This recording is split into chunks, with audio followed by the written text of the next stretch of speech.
this is your first book convention and you have no idea what to do with the pre-orders, which authors see when, then this video is for you.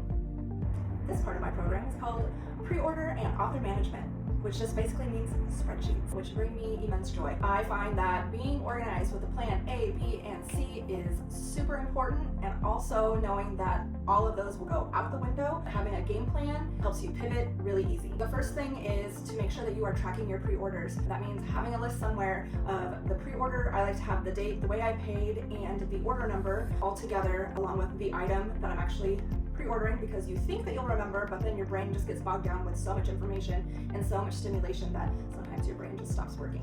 So having it on paper or digitally on your phone is super, super helpful. Along with that is not over pre-ordering. I know that there are so many beautiful special editions that are event editions only, but you also have to make sure that you're managing your time so that way you can actually pick up the beauties that you have purchased, because a lot of authors will not ship them to you after the fact, and so you want to make sure that you leave yourself enough time to be able to go to all the places. And if an author is ticketed, then you don't get to choose when you get to go pick up those items from that author. You have to wait until your number is called, and so just being able to know that and manage that is really, really important. Last year, all of my ticketed authors were all on the second day, and so I felt like I was a little bit running around with my head cut off trying to make it to all of my pre-orders in time, because I couldn't just go pick them up whenever I wanted. And along with that, one of my orders got given to somebody else, and so having a printed copy of my order and being able to show them helped make it easier for them to go like, nope, we don't have it, but we see that you ordered it, and then they sent it to me after the event. They were really kind about it, and it just left room in my suitcase for me to purchase another book that I maybe wasn't planning on buying, so it was a win-win. Having said that, having the paper invoice, being able to show them physically what I had ordered and that yes, I really had ordered this and there was just a mix-up somewhere is just really helpful. And then I was able to also leave that with them so that way they could have it and see it and stuff like that. I have a spreadsheet that I list out all of the authors. I also have a column that I have my authors marked high, medium, and low, so that way I know the priority that I want to see them. I will mark if an author is ticketed, because that changes the priority level because I don't have a say in that part, and if I have pre-ordered from them. So basically my room map, when we get those, is very colorful because I also highlight in different colors each of those things, and so then that way I have my spreadsheet and I have it on my map, so when I'm walking around I know what things I'm getting from where and the priority level for all of them.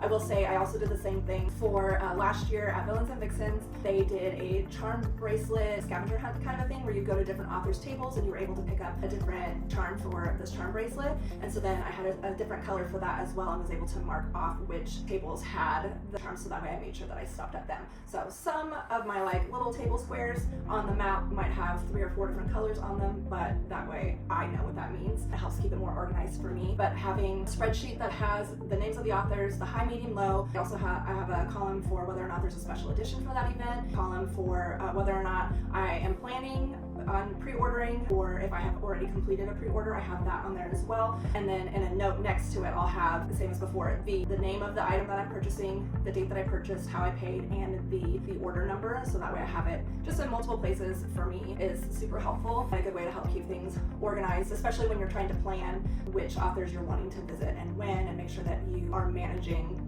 how many people you might actually be able to see, because they're all high priority, but we can't see them all. Having those tiers of level of importance helps take some of the stress off, at least for me. So if you're like me, hopefully that helps you too.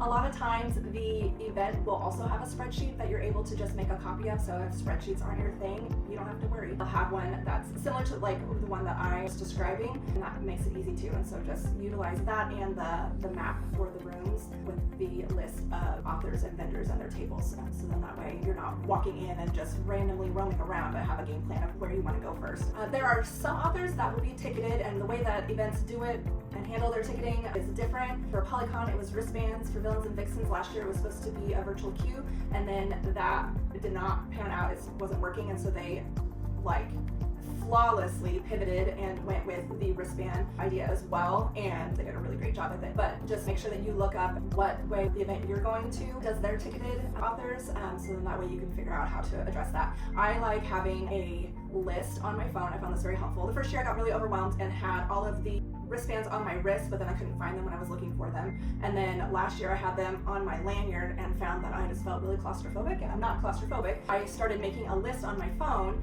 in my notes app of the author and my number And then I would also write down the number that they were currently calling. Usually I have a board with all of the ticketed authors listed and which number, like grouping number, they're currently signing for. Make sure that you check back periodically to see which group they're now currently on. Once your number gets called for a specific author, then you just take it off the list, and then that way you're not having to try to always look at your wristbands, but you do keep the wristbands because you'll need them when you're in line. I found that that worked a lot better for me than the other two ways that I tried doing it before. And it's trial and error, so try one way, and if that doesn't work for you and it's overwhelming you, then try a different way. And if you come up with something that is totally different from any of the ways that I've listed, I would love to hear them, because I'm always wanting to make Facebook conventions as seamless as possible, so I would love to hear your ideas as well. Back to pre-orders, I would also suggest that you mark off, sounds simple and silly, but there's so much going on that sometimes you just forget. But marking off the pre-orders as you pick them up, so then that way you don't accidentally miss out on picking up a pre-order of something you obviously wanted and have already paid for, and then finding out that you can't have it shipped home. So if you just mark them off as you go, then it's easier for you to see, whether that's on a piece of paper or for the ticketed authors, if you have a list on